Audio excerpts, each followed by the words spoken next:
Então, boa noite a todos.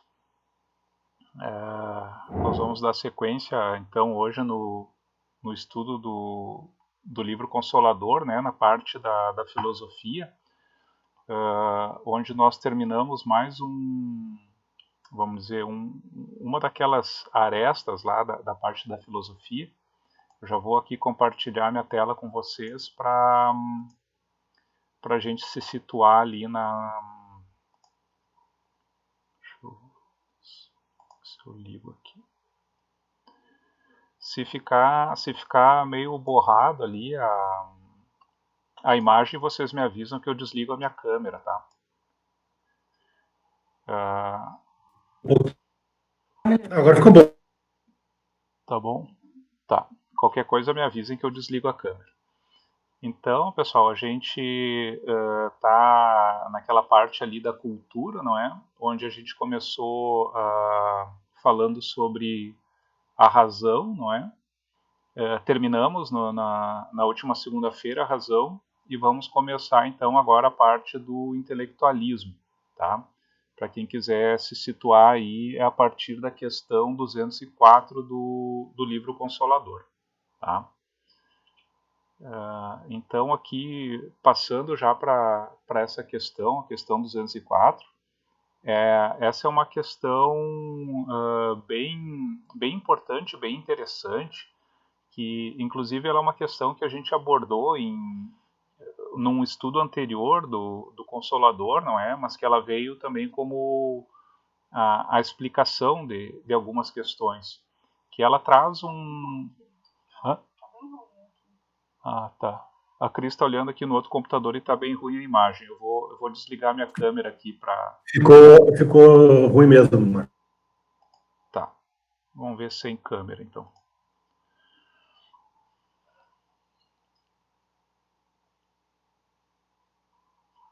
Bom, mas aqui na gravação vai ficar bom porque eu estou gravando direto do meu computador, tá? E só me digam se não estiver aparecendo nada para vocês aí, tá? Não está aparecendo, Marco. Eu vou atualizar a página do Jitsi aqui, então. Só um momento.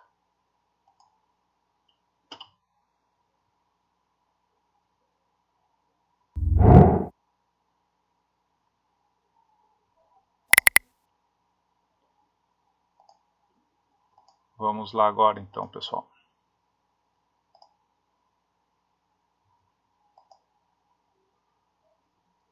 Ok, Tá, consegue ver agora? perfeito. Tá, beleza. Essa questão, então, pessoal, ela foi uma questão, como eu tinha comentado, ela já tinha sido abordada, né? Mas ela traz vamos dizer, uma ilustração tão interessante da questão do que é necessário para a nossa evolução, não é? Que é essa questão das duas asas, né, que Emmanuel traz para nós, que a gente já abordou em vários estudos, né? Então, acredito que a gente sempre tem mais coisas a trabalhar em cima dessa questão. Né?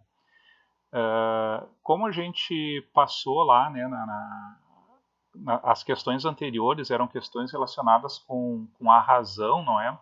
Lá tinha sido feita uma pergunta para Emmanuel, né? Se, se nós poderíamos nos elevar somente com os valores intelectivos, né? Sem os valores morais. E daí a gente teve a resposta, né? Daquela questão anterior, que foi acho que umas 2 ou 3 semanas atrás que a gente viu. E essa questão ela traz agora vamos dizer, o oposto, não é? Ou seja, se não pode ser só com a evolução intelectual, né? Então, se a gente tem como se elevar para Deus só com o progresso moral, sem os valores intelectivos, tá? O que seria vamos dizer, apenas o progresso moral, não é? A gente se elevaria com relação a, por exemplo, o nosso trato com as outras pessoas, não é? Não faríamos o mal, procuraríamos ajudar, tudo isso, né? Mas sem aquela elevação intelectual, né? Ou seja, sem a gente precisar nos esforçar no campo de trabalho intelectual. E Emmanuel, daí ele traz vamos dizer, essa figura para nós, não é? Em que o sentimento e a sabedoria são as duas asas com que a alma se elevará para a perfeição infinita. Né? Então, se a gente só pensar, né, num pássaro, que para voar ele precisa das duas asas perfeitamente equilibradas e funcionais, não é? Ele não vai conseguir voar com apenas uma asa, nem apenas com a questão intelectual e nem apenas com a questão moral, né? Então ele traz que no círculo acanhado do orbe terrestre, ambos são classificados como adiantamento moral e adiantamento intelectual. Mas como estamos examinando os valores propriamente do mundo, em particular, devemos reconhecer que ambos são imprescindíveis ao progresso, sendo justo, porém, considerar a superioridade do primeiro sobre o segundo, porquanto a parte intelectual sem a moral pode oferecer numerosas perspectivas de queda, na repetição das experiências, enquanto que o avanço moral jamais será excessivo, representando o núcleo mais importante das energias evolutivas. Né? Então, claro, ele traz que os dois precisam ser desenvolvidos, não é? Mas que a evolução moral sem a evolução intelectual, ela não traz riscos, não é? Porque apesar de que a gente não está evoluindo intelectualmente, a gente está evoluindo do ponto de vista de não causar mal ao nosso próximo, não é? Mas o contrário, ele é perigoso, né? Um avanço intelectual sem avanço moral, ou no qual o avanço moral ele fica atrasado, não é? Então esse sim, ele é perigoso. Né? Então, antes da gente entrar vamos dizer, no material que a gente preparou, eu queria saber se teria algum comentário com relação a essa questão, ou com relação à resposta de Emmanuel, né? Antes da gente passar para a próxima parte.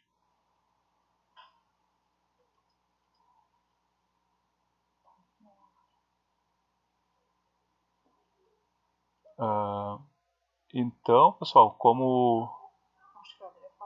ia falar, Éder? O microfone está desligado. Tu tá mudo o teu microfone, Éder.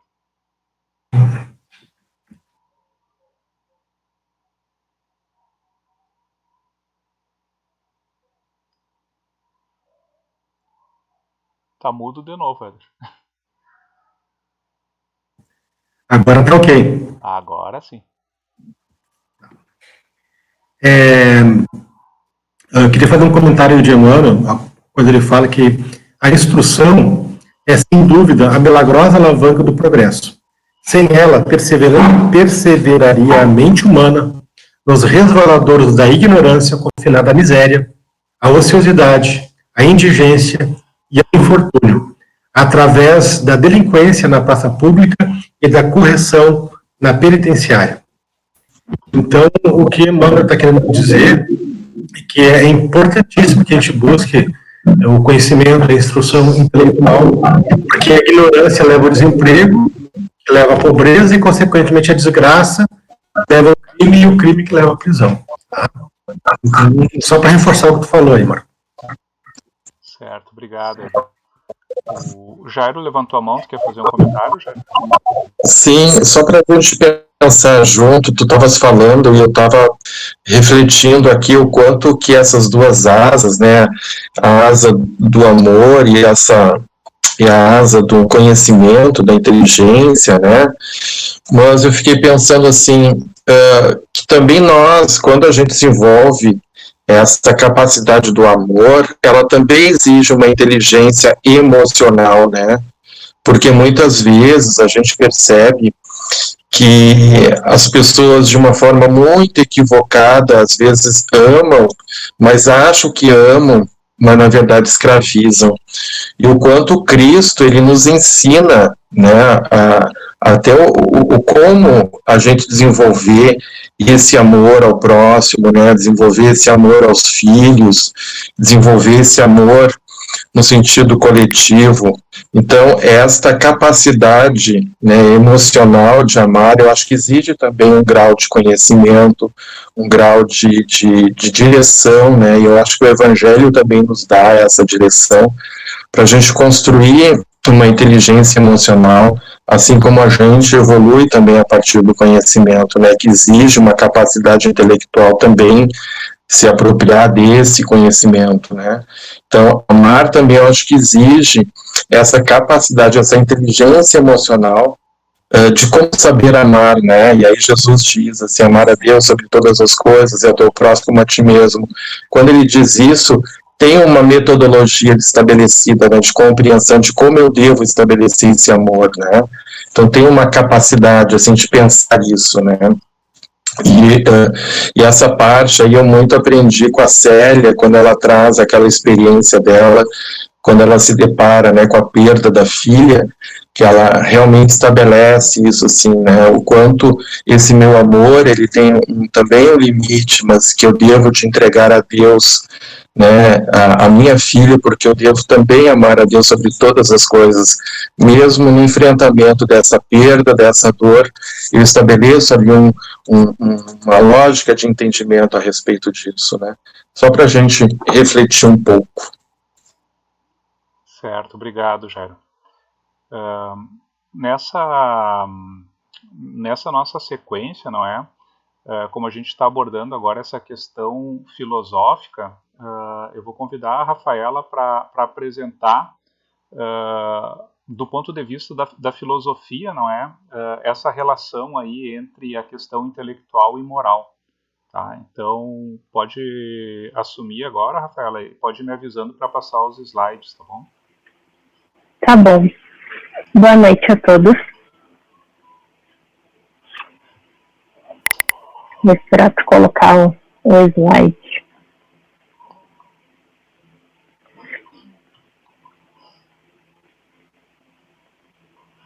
Então, hoje a gente vai falar de Aristóteles, da Ética das Virtudes. O Aristóteles é um filósofo grego e ele foi um seguidor de Platão também. E ele trata, na parte da ética, da moral, e ele trata em 3 obras, mas a mais famosa é a Ética a Nicômaco. E Nicômaco era o filho dele. E aí depois ele retrata na Ética a Eudemo, que é inacabada, é uma obra que não teve fim. O Aristóteles ele é conhecido por poucas obras, eu acho que no máximo existem 30 obras e algumas eu penso que não estão todas traduzidas. E a terceira é a Grande Ética, que fala da síntese das 2 precedentes, em especial da segunda. Então, a terceira obra dele seria uma extensão da segunda.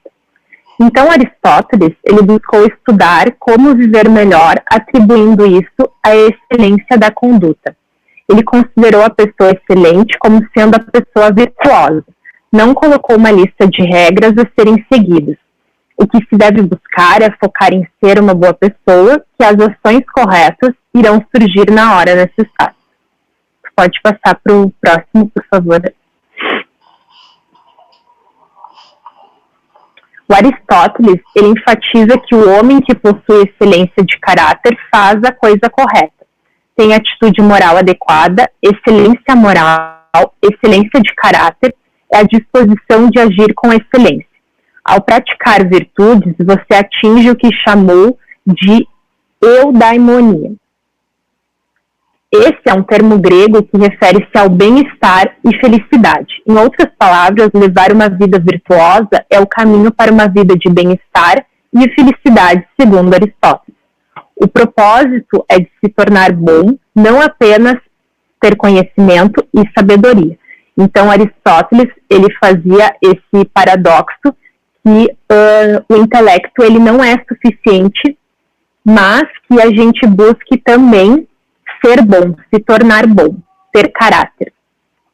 Viver uma vida de eudaimonia não significa viver uma vida fácil. Você continua enfrentando problemas, dificuldades e desafios. A diferença é que decide encará-los de forma virtuosa como caminho para a felicidade. É a satisfação de deitar à noite no travesseiro e saber que você está fazendo bem, agindo de forma correta e humana. Saber que você está fazendo o máximo para ser uma melhor pessoa que pode ser.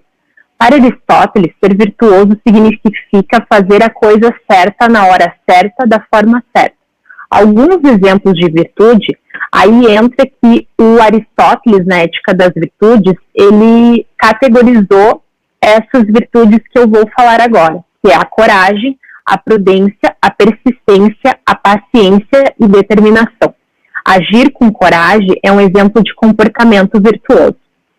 Então, eu gosto muito também dos filósofos do estoicismo, e eu trouxe aqui uma passagem do livro do Marcus Aurelius, né? O Marcus Aurelius foi um imperador romano, e ele é do ano de 1021 depois de Cristo. E ali no livro dele, Meditations, que é Meditações em português, tem uma passagem que fala algo parecido com o que o Aristóteles abordava.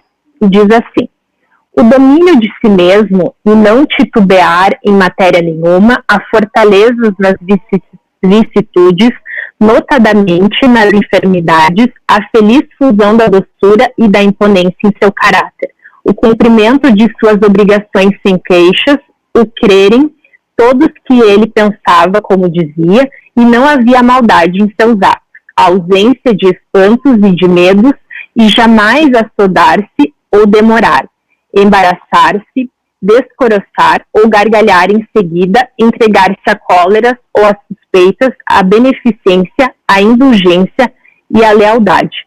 O dar antes a impressão de não entordoado, de endireitado, que ninguém jamais se imaginaria menosprezado, nem ousaria acreditar-se superior. Então, esse é um dos filósofos estoicos, né, que é o Marcus Aurelius. Eles evidenciam muito a questão do caráter, no domínio de si mesmo.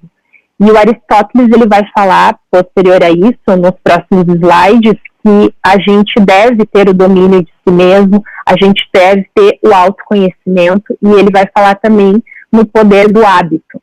Então, você pode passar para o próximo, Marcos, por favor.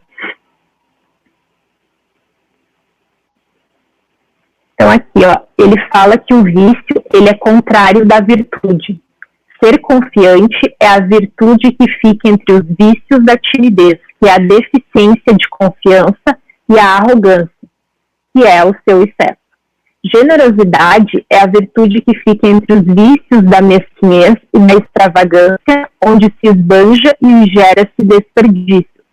Da mesma forma, devemos buscar a virtude da coragem, sem sermos medrosos de um lado e nem prudentes e inconsequentes do outro. Para Aristóteles, a virtude se adquire pelo hábito. Se você praticar uma virtude de novo, eventualmente você irá torná-la parte do seu caráter. Essa questão do hábito pode ser considerada também tanto nas questões da nossa alimentação, na forma como a gente conduz a vida. Isso o Aristóteles já falava. Tem alguns filósofos gregos que eles abordavam também a questão da alimentação saudável já. Então, a gente pode considerar isso e adotar para a nossa vida. Porque o hábito não é apenas uma boa atitude com o outro, é uma atitude boa consigo mesmo. Então, se a gente trata bem o nosso corpo, a nossa mente, consequentemente fica mais fácil a gente tratar as outras pessoas da mesma forma. Você compreende as virtudes praticando-as. Virtudes devem ser praticadas regularmente para fortalecê-las. Nesse mundo de superficialidades que vivemos, voltar a virtudes é voltar à nossa raiz e essência como seres humanos. Pode passar para o próximo, Marcos. E aqui eu fiz um esquema que fica de fácil entendimento, que fala assim, ó, o que é o eudaimonismo ou teleologismo? O eudaimonia é a felicidade em grego e telos é finalidade em grego. Então, uma boa conduta, para Aristóteles, é uma ética que significa o bem do homem e da sua vida. O bem é tudo que sua função é boa. Por exemplo, a gente pode utilizar o lápis, ali está o exemplo, para realizar uma boa escrita. E as virtudes e os vícios, as virtudes seriam as práticas saudáveis, os vícios é tudo que nos faz mal, tudo aquilo que nos aprisiona. E a virtude, ela fica no meio, entre a coragem e a sinceridade, e o excesso e a falta também. Então, o excesso seria de coragem a temeridade e de sinceridade a indiscrição. E a falta de coragem é a covardia, e a falta de sinceridade seria a falsidade. O Aristóteles também traz a natureza do homem. A natureza do homem seria o equilíbrio, a gente não tem que se render aos extremos, tem que encontrar um centramento, e também o equilíbrio da razão. Mas aqui o Aristóteles ele fala que uma vida feliz é uma vida racional, mas não uma vida racional sem o sentimento. Tanto é que ele aborda que para o bom uso da razão, eu preciso estar em contato com os meus sentimentos. Na finalidade da vida humana, o homem foi feito para ser feliz.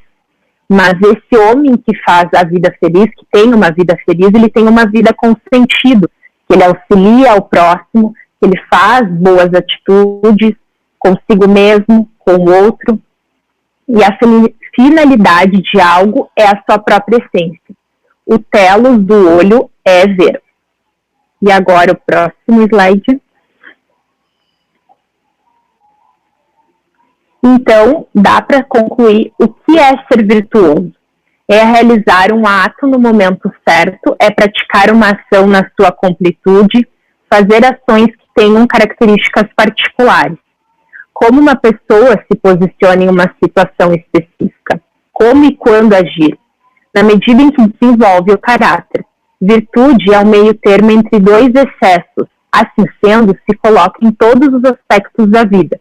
Saber os limites, sabedoria prática. Por exemplo, não adianta ler livros e não agir. Não adianta a gente ter uma biblioteca em casa e não colocar aquilo em prática no nosso dia a dia. Como se adquire virtude? O hábito vai permitir construir o caráter. A excelência intelectual e moral são produtos do hábito.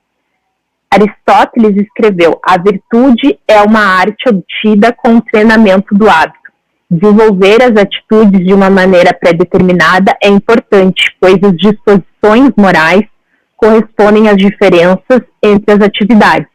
Se os hábitos forem formados desde a infância, as diferenças serão decisivas. Por exemplo, tem um estudo que fala que crianças, antes dos 7 anos, se elas praticam atividades físicas, elas têm propensão de, quando adultas, continuarem a manterem esse hábito. Da mesma forma, quando as crianças aprendem outras línguas estrangeiras, elas vão manter aquele hábito. Vai ser de fácil acesso para que elas gostem de aprender coisas novas. Então, o ideal é que se mantenha e se criem bons hábitos desde a infância. E o próximo slide.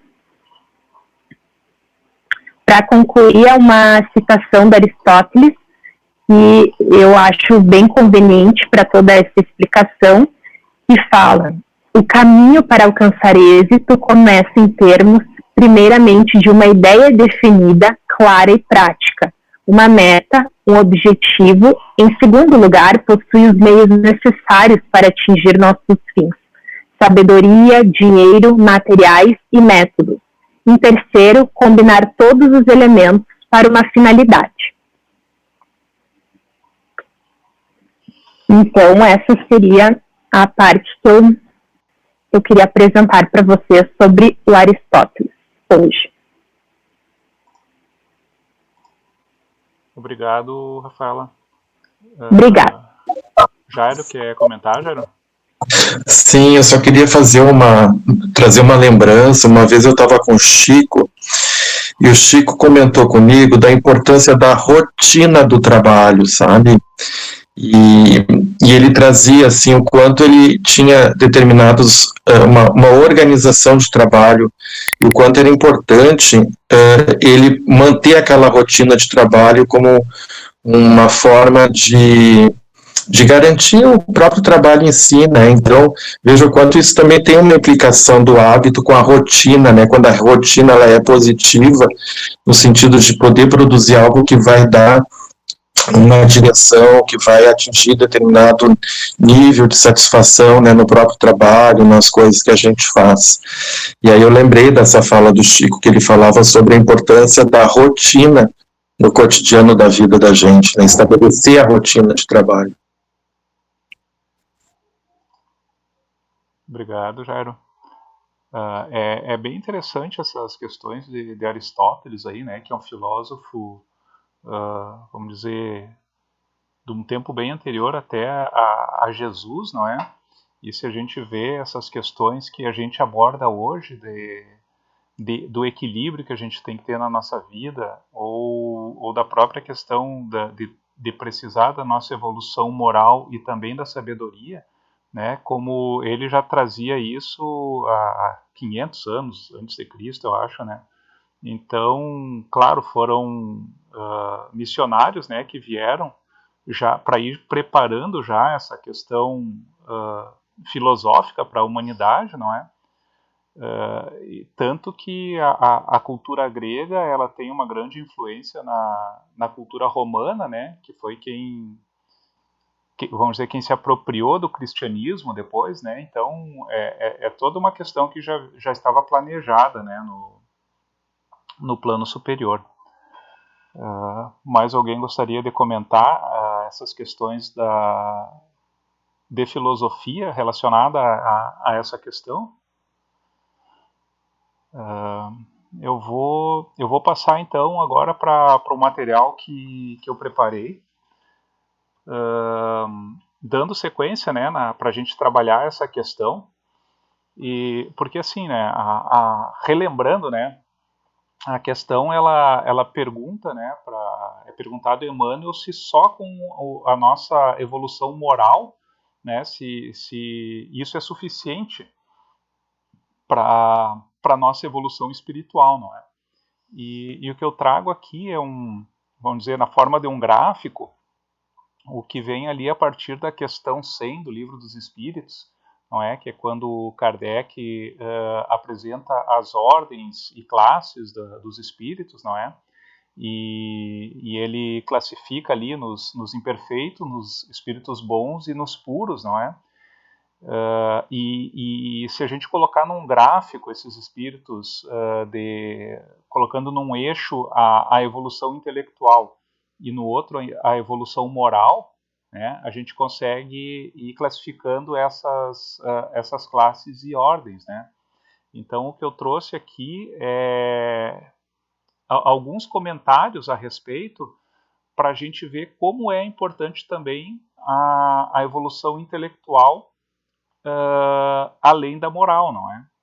Então, se a gente for pegar algumas definições, né, por exemplo, dos espíritos imperfeitos, né, então os imperfeitos eles podem aliar a inteligência, a iniquidade ou a malícia, mas qualquer que seja seu progresso intelectual, suas ideias são pouco elevadas e seus sentimentos mais ou menos abjetos, né? Então os imperfeitos eles até conseguem atingir uma certa evolução intelectual, não é? Mas com uma reduzida elevação moral, tá? Então aqui seria aquela pergunta lá daquela questão anterior, não é? Da questão quando a gente falou sobre a razão, né? Se só com a evolução intelectual seria possível evoluir, não é? Não tem como, a gente não vai passar de espírito imperfeito nesse caso. Podemos ter um grande progresso intelectual, mas mesmo assim continuaremos como espíritos imperfeitos, né? E uma outra questão bem importante é que o progresso intelectual dos espíritos imperfeitos, ele não é pleno, não é? Ou seja, existe, vamos dizer, um controle, né, uma limitação para onde pode chegar o conhecimento desses espíritos, que ele só vai se elevar desse ponto a partir do momento que ele evoluir moralmente também, tá? Se a gente pegar ali as características dos espíritos bons, não é? Kardec traz entre essas questões, não é, que alguns têm a ciência, outros a sabedoria e a bondade, né? Os mais avançados unem ao saber as qualidades morais, tá? Então, a gente pode ver ali que dentre os espíritos bons, não é, a gente tem espíritos com um elevado conhecimento intelectual, não é, um certo elevação moral também, né, e os espíritos de sabedoria e os superiores, que vocês podem ver ali, que são os que mais se aproximam dos puros, não é? É quando eles conseguem evoluir tanto a questão intelectual quanto a questão moral também, né? Mas a gente pode ver que sem a evolução intelectual, a gente não vai passar do limite ali dos espíritos benévolos, no caso, né? Os espíritos superiores, então, né, que são aqueles que estão mais próximos ali dos espíritos puros, né, eles conseguem reunir a ciência, a sabedoria e a bondade. E os espíritos puros, eles apresentam superioridade intelectual e moral absoluta em relação aos espíritos das outras ordens. Ou seja, para chegar a espíritos puros, né, a gente tem que evoluir intelectualmente também, não só moralmente. Tá, pessoal? Qualquer questão aí, vocês podem levantar a mãozinha e interromper, tá? Que a gente vai conversando. Mas a gente vai trabalhar, em princípio, em cima dessa questão hoje, tá? Porque ela é bem extensa, tem bastante material e tem bastante coisa para a gente discutir, tá? Então, indo adiante. Aqui, né, para a gente corroborar de novo essa questão, essa resposta de Emmanuel, não é? Eu trouxe aqui uma questão do Livro dos Espíritos, que é a questão 192, que ela, à primeira vista, sim, ela é uma questão até um pouco singela, assim, não é? Porque a resposta dela, ela é bem... como é que eu vou dizer, não tem muito mistério, não é? Que seria se mediante uma conduta perfeita, né, se é possível o espírito vencer em uma única existência corpórea todos os graus evolutivos e tornar-se puro sem passar pelos níveis intermediários, né? Com o conhecimento espírita que a gente tem hoje, a gente sabe que esse é um processo de milênios, né? Mas, claro, Kardec, quando estava redigindo, né, essas questões, ele tinha que fazer as questões das mais simples às mais avançadas, né? E daí, só que na resposta dela que vem questões bem interessantes aí, né?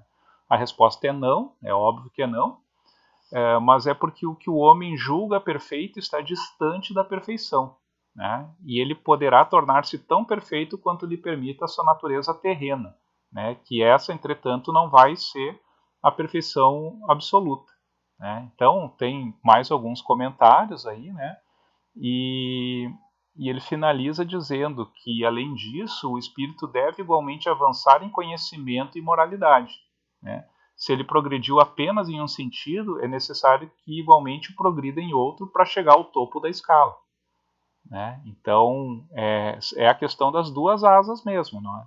Não tem como se elevar com apenas uma das asas, né? Precisa ter essa evolução aí tanto na questão intelectual quanto na questão moral.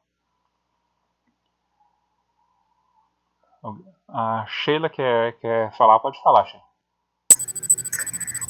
Te escutando, né, Marco, até aqui, eu lembrei muito, assim, dessa relação com o desenvolvimento das duas asas, né, com a parábola do semeador, porque Nessa parábola tem uma mensagem de amor tão bonita, né, tão profunda, que pode ser observada por vários aspectos, mas logo me veio essa relação, né, primeiro, que na parábola do semeador há uma progressão, digamos assim, né, daquele que sai a semear. Então, no primeiro momento, né, o semeador lança as sementes e elas caem à beira do caminho, ou seja, não está dentro dos princípios, né, cristãos, ou seja, não consegue, né, de fato, ancorar, né, a sua postura de semeador com aquilo que o Cristo preconiza, porque o caminho é o Cristo. Então, né, joga essas sementes ao lado, mas as sementes aqui tomando elas como conhecimento. Então, na verdade, ao passo que eu saio para semear, eu já tenho algum conhecimento, né, sobre o Evangelho. E muitas vezes eu jogo essa semente ainda fora do caminho, por desconhecimento, porque eu apenas sei, né, intelectualmente, mas não sinto. E uma outra parte vai cair nesse solo pedregoso, né? Mas no solo pedregoso, a semente, ela germina. Mas porque eu ainda não tenho um solo fértil, eu ainda não desenvolvi a capacidade de amar, né? No primeiro intempério, ou seja, quando o sol sai forte, murcha, né? Seca aquela planta. Então, também, né, de novo, eu tenho conhecimento, já tenho uma movimentação para implantar o Evangelho, mas eu ainda não tenho um coração, um solo tão fértil assim, né, não tenho tão desenvolvida o meu sentimento. E a outra parte vai cair no solo apropriado. O que é esse solo apropriado? É o solo que já está em condições de, com conhecimento, que é a semente, né, tenho conhecimento do Evangelho, e eu já consigo operar com esse conhecimento na medida em que eu tenho um desenvolvimento também moral, né? Minha afetividade, meu amor ao próximo já está mais desenvolvido, e assim eu tenho condições de fazer prosperar. Mas é progressivo isso, né? Eu não estou usando toda a parábola aqui, mas é só para a gente fazer uma correlação que eu achei tão interessante, mas para a gente poder pensar que é progressivo e que se não há essa aproximação entre, né, a asa do conhecimento e a asa da moralidade, do afeto, eu não consigo, né, prosperar. E esse solo, né, via de regra, e isso, né, para mim é uma mensagem também muito bonita que tem uma das passagens de Emmanuel, né, que o solo, para ser fértil, para ter condições, né, de fazer desenvolver o Evangelho, ele, via de regra, também passa por situações de dificuldade, né? O arado precisa, às vezes, cortar, né? Ferir a terra para que ela possa afofar, né? Se arejar e estar apropriado, então, né? Para a semeadura. Então, acho que são várias, né? As manifestações, desde o próprio Cristo, né? Mostrando que a gente precisa ter os dois elementos, né? E aí Kardec, por óbvio, vem aí corroborar, e a gente encontra, então, essa pergunta aí feita por Emmanuel, né? Só essa contribuição aí que eu queria postular. Obrigado, Sheila. E agora, quando tu terminou, né, e falou em Kardec, falou em Emmanuel, não é? A gente pensa em toda vamos dizer, esse legado que eles nos deixaram, não é? Unindo a questão intelectual com a questão moral, não é? Porque, imagina, sem toda a evolução intelectual que eles nos trouxeram, não é? Claro, a bondade ficaria, né? Mas toda essa, vamos dizer, esses textos, né?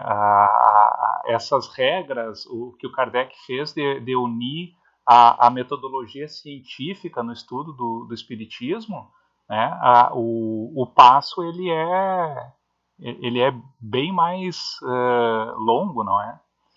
É bem interessante. Quando tu falou nos nomes deles, isso aí me veio na cabeça, né? Jairo, gostaria de comentar também? Só para fazer um comentário em cima do que você está trazendo, só para ilustrar, né, quando a gente traz a figura de Kardec, que traz todo esse conhecimento, as obras básicas, Mas quando o Chico começa, né, o seu trabalho, o quanto ele apresenta isso dentro da doutrina, né, e na própria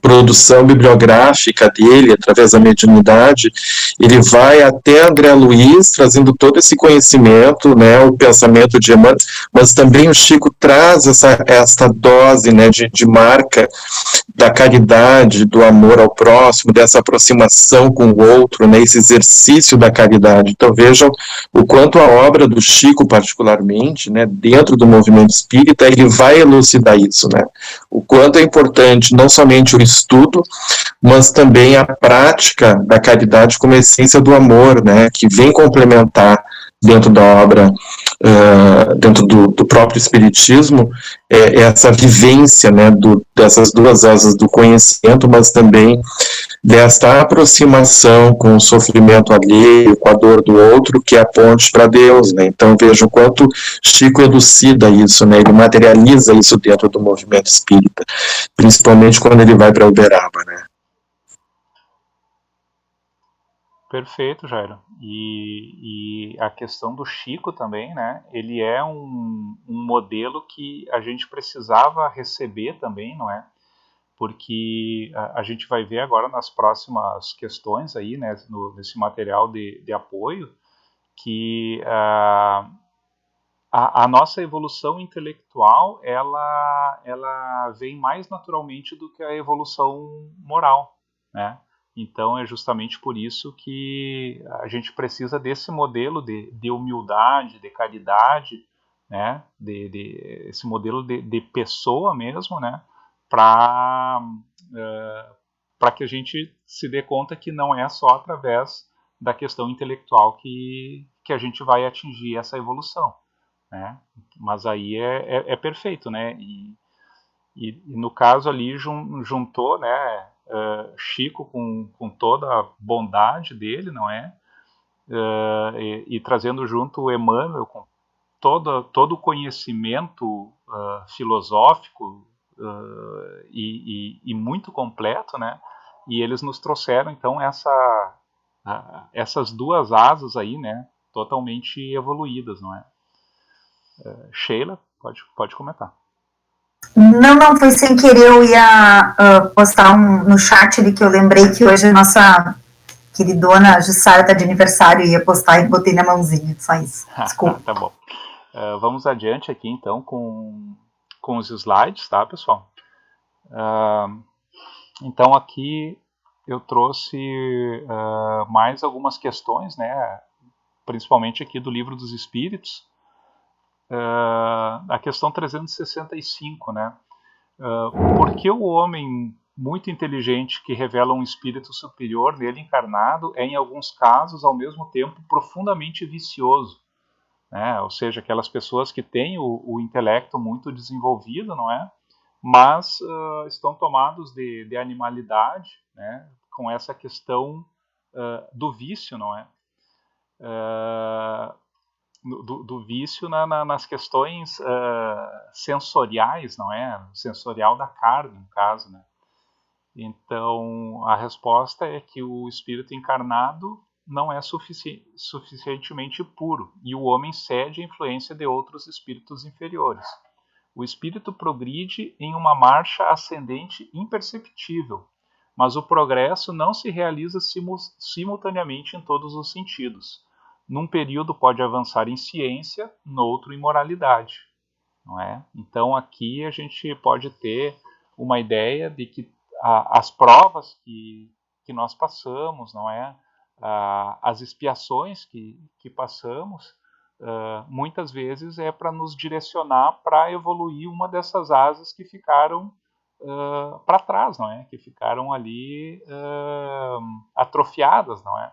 Então a gente acaba sendo dirigido para evoluir nessas duas questões, né? Mas aqui é interessante que essa marcha ela é sempre ascendente, não é? Ou seja, nós sempre estamos evoluindo, né? Nunca involuindo, mas muitas vezes ela chega a ser imperceptível, não é? A gente não se dá conta de como a gente vai melhorando com o passar do tempo, mas que ela vai acontecer, né?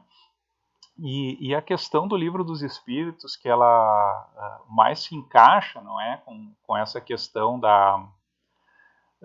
dessa resposta do Consolador, de Emmanuel, não é a questão 780, onde Kardec pergunta, né, se o progresso moral segue sempre o progresso intelectual, né? E os espíritos respondem que ele é consequente, mas não o segue sempre de imediato, não é?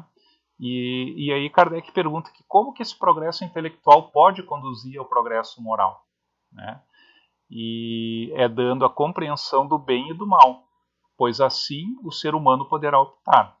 O desenvolvimento do livre-arbítrio segue o desenvolvimento da inteligência e aumenta a responsabilidade pelos seus atos, né? Então, a questão da inteligência a gente pode pensar e relacionar, inclusive, com o conhecimento espírita, não é?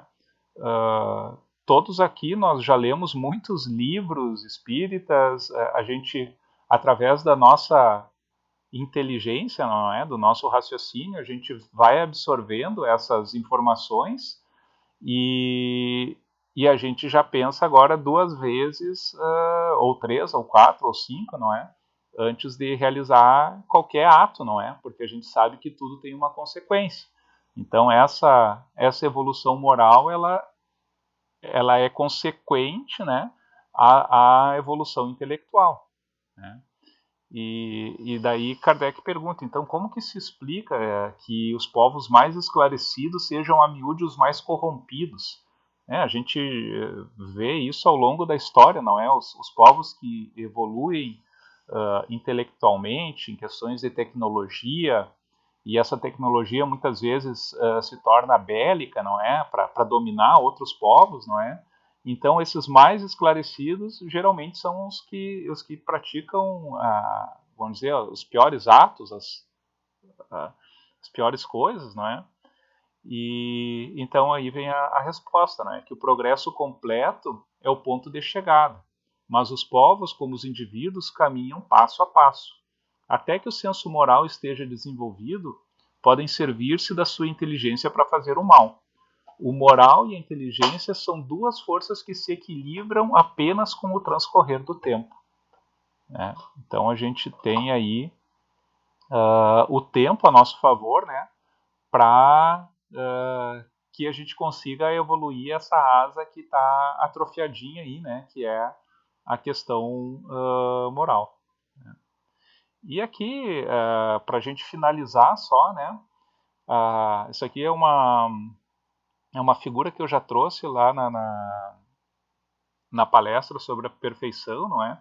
Traz um pouco essa questão da nosso desenvolvimento intelectual sem o desenvolvimento moral, né? Que é outra parte ali da resposta de Emmanuel, não é? Que a evolução intelectual sem a moral, ela é perigosa e ela é motivo de reiteradas quedas, não é? Então, eu sempre trago aqui o exemplo da bomba atômica, não é? Onde, através vamos dizer, da evolução na parte da ciência que Einstein trouxe para nós, não é? Que ele fez a relação, descobriu a relação entre matéria e energia, né? Descobriu que matéria é energia e energia é matéria, não é? As duas estão relacionadas, ou seja, que se pode transformar matéria em energia e vice-versa. O que poderia se tornar uma fonte, por exemplo, a pesquisa de uma fonte praticamente inesgotável de energia, né, para a gente não precisar mais explorar o planeta, explorar combustíveis fósseis, não é? Que é a questão da fusão nuclear, não é? Para gerar energia.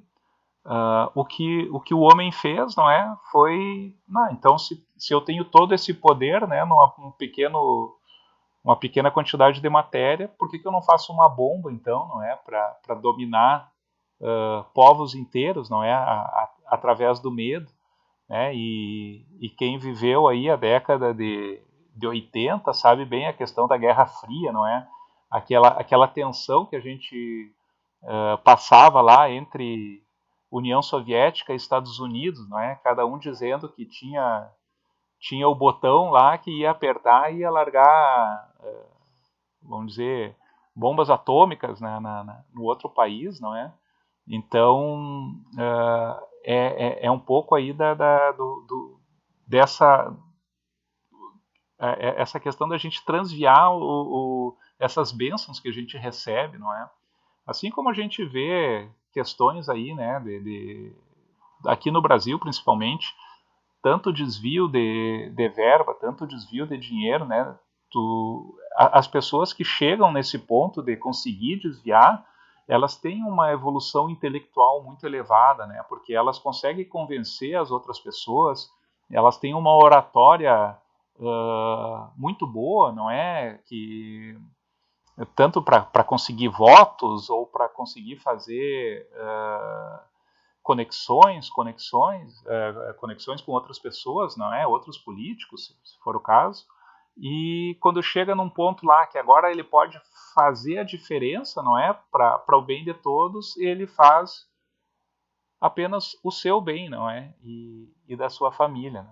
Então a gente vê essas perspectivas de quedas, não é? Através da evolução intelectual, que são bem perigosas mesmo, né?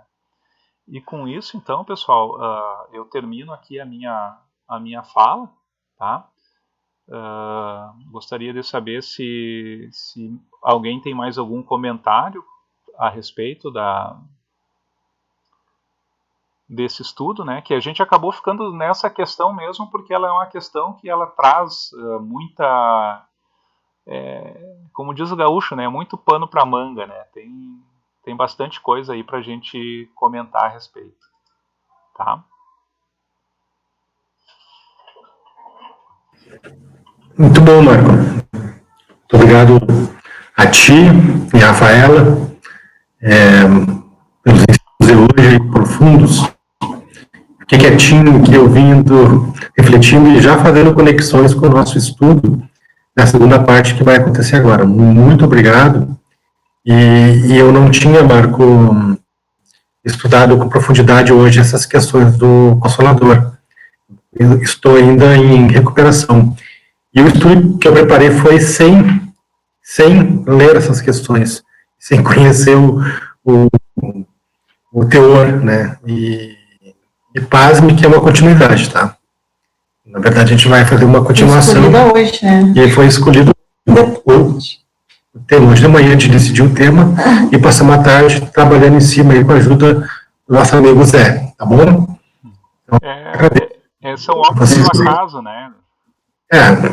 Conexões assim, fáceis de explicar. Bom, muito bom mesmo. Beleza, eu vou botar os slides aqui então. Deixa eu só terminar de gravar aqui e começar outra gravação. Perfeito.